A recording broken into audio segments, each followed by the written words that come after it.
Assalamualaikum warahmatullahi wabarakatuh. Saya Takdir, mahasiswa Fakultas Hukum semester 3 yang saat ini sedang mempelajari hukum internasional. Di video sebelumnya, saya sudah menyampaikan tentang pengertian hukum internasional, dan video ini adalah lanjutan dari video sebelumnya. Jadi, hukum internasional ini di berbagai negara memiliki sebutannya masing-masing. Seperti di Inggris, hukum internasional disebut dengan international law, dan di Prancis, hukum internasional disebut dengan droit internasional. Sementara di Belanda, hukum internasional disebut dengan Volkenrecht. Hukum internasional adalah hukum yang termasuk kepada hukum publik. Kenapa hukum publik? Karena hukum internasional ini banyak sekali mengurus urusan publik. Sebagai contohnya ada Law of the Sea atau hukum yang mengatur laut. Persoalan hukum internasional sebagai hukum publik tidak hanya sebatas permasalahan-permasalahan yang sempit, tapi cukup luas. Di antaranya ada hak asasi manusia internasional yang mengatur hak publik yang di dalamnya termasuk masyarakat internasional, anak-anak, diskriminasi, disabilitas, dan hak asasi lainnya. Terus ada juga hukum humaniter internasional, di mana kita bisa menyebutnya sebagai hukum perang. Dan hukum perang ini hadir, atau hukum humaniter ini hadir untuk mengatur bagaimana berperang. Jadi bagaimana instrumen dalam perang, bagaimana perang itu dilakukan, atau siapa saja yang boleh atau tidak boleh untuk diserang ketika berperang. Selain itu ada juga hukum luar angkasa, ada hukum diplomasi internasional, ada juga hukum organisasi internasional.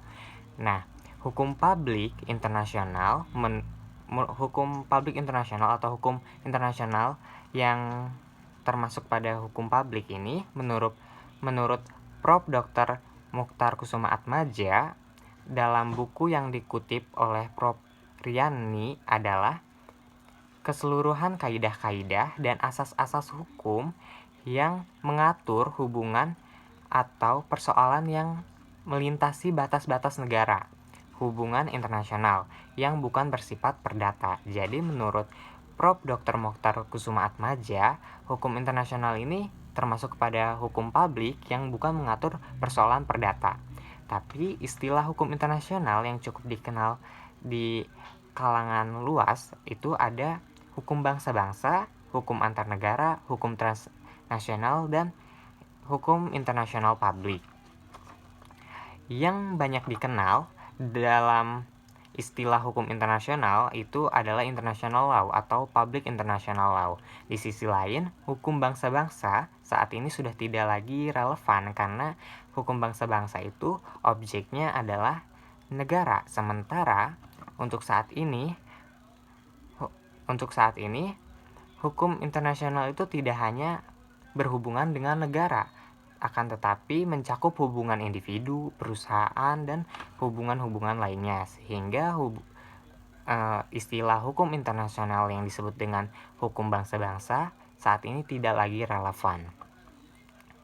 Namun, meski hukum internasional mengurus persoalan publik, akan tetapi tetap ada unsur keperdataan, seperti yang terjadi sebagai contoh adalah pernikahan beda negara, di mana unsur keperdataan itu terletak pada ketika seseorang menikah dengan orang lain yang berbeda kewarganegaraan, kewarganegaraan tersebutlah yang menjadi letak keperdataannya. Kemudian ada juga ketika kita hendak menjual properti di suatu negara, tapi kita melakukan transaksinya di negara lain atau di negara kita sendiri, tapi menjual propertinya itu atau kita punya propertinya di negara lain. Nah, hal tersebut ada unsur keperdataannya. Yang membedakan hukum internasional perdata atau private dengan hukum internasional publik adalah sumber hukum perdata atau hukum internasional perdata, hukum internasional private, yaitu gantung pada masing-masing negaranya. Sementara sumber hukum internasional publik yaitu bersumber dari perjanjian internasional. Sehingga hal tersebutlah yang membuat hukum internasional atau para pakar menyebutnya sebagai hukum transinternasional. Jadi hukum transinternasional itu adalah menurut para pakar tidak soal tentang hukum publik. Kenapa? Karena hukum internasional publik dan hukum internasional privat tidak bisa didefinisikan sebagai hukum publik seutuhnya, karena keduanya sifatnya itu sangat sulit untuk menafsirkan benang merah dari hukum internasional itu sendiri. Jadi kesimpulan yang bisa saya sampaikan, mungkin hukum internasional itu mengatur urusan publik, akan tetapi dalam beberapa hal hukum internasional juga memiliki unsur keperdataan. Jadi menurut Prof. Dr. Mukhtar Kusumaatmadja, hukum internasional memang termasuk pada hukum publik karena sebagian besar mengatur hukum publik. Tetapi jika kita melihat dari sisi yang menyebut hukum transinternasional,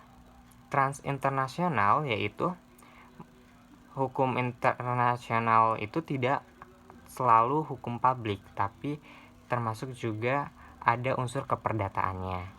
Terima kasih. Mungkin hanya itu yang bisa saya sampaikan di video ini. Saya akan lanjut untuk pembahasan berikutnya di video selanjutnya. Wassalamualaikum warahmatullahi wabarakatuh.